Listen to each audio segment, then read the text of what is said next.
Hi everybody, my name's Lou and I make videos about de-distorting your reality so that you can optimize your life experience. Today I wanted to talk about the difference between your dreams and your goals. And I think one of the most important and salient areas for reflection, at least for me, and especially when I look back on things that had been dreams and had been goals, was really trying to understand something I wanted to embody and something I wanted to be able to say about myself. So you might want to say there's an embodied objective, something that I can be, something that I can essentially manifest, and then there's something that's more propositional, more transmissible, something I can say to myself, about myself, to my family. So I think taking those two perspectives is really interesting because so many of the things that I aspired to growing up, I consciously would think to myself, wow, imagine being able to say, I go to the University of Oxford. Imagine being able to say, I got the Keeling Scholarship.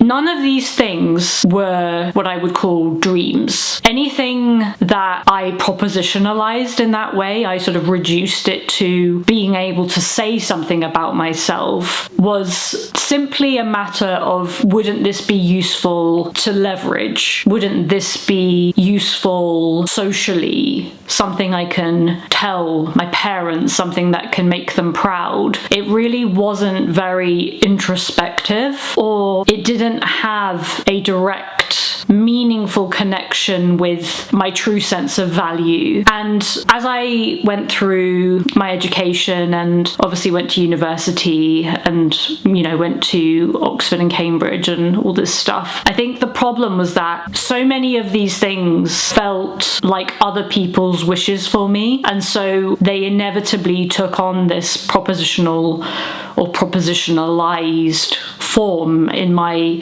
axiology, and it actually made me feel incredibly confused about what my goals really were, whether I even had goals, whether I even really had dreams, what they might possibly be, because I feel like one's dreams are things that really elevate you from the inside, and they start with just this, like a tiny little bit of kindling that gets set alight and really lifts you up, and that is a sort of internal motivation, and there's this ambition that is kind of like a little inferno, and the sort of combustion and the ignition is enough to really get you out of the blocks and moving towards, or really moving in the direction of the dream. And I would say that obviously this distinction between goals and dreams is in some ways a little artificial, because ultimately if you do have a dream and you want to realize it or manifest it, then you're going to need to plan for it. Nothing big tends to happen by accident. You don't simply become an overnight success story. You will need to think about how to solve it like a problem. And like with any goal that you might set out for, you need to, at least in theory, be able to reverse engineer the process of its realization. And I think for me, I haven't really let myself have dreams since I was a child, and my life has, for better or worse, been so focused on what I'm able to say about myself and what I'm able to tell family, friends, supervisors, mentors. These desires to transmit good news has left really no space for having dreams that motivate me like a rocket and that would propel me towards something that I possibly can't even fully visualize or articulate. And I think I'm getting to a point in life now where I'm 36 years old. I'm getting older.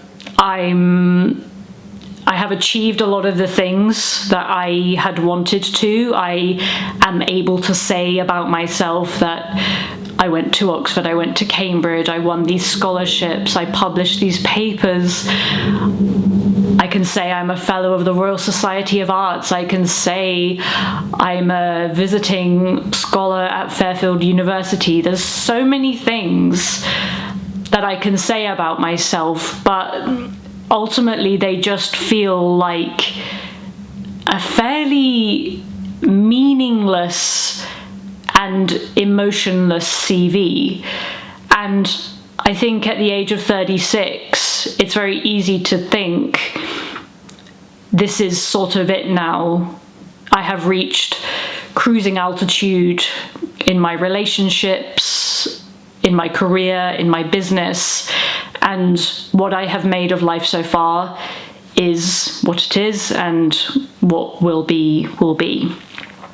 And I think I just want to leave space for myself to still dream and to still realize that there is still a huge amount of potential left.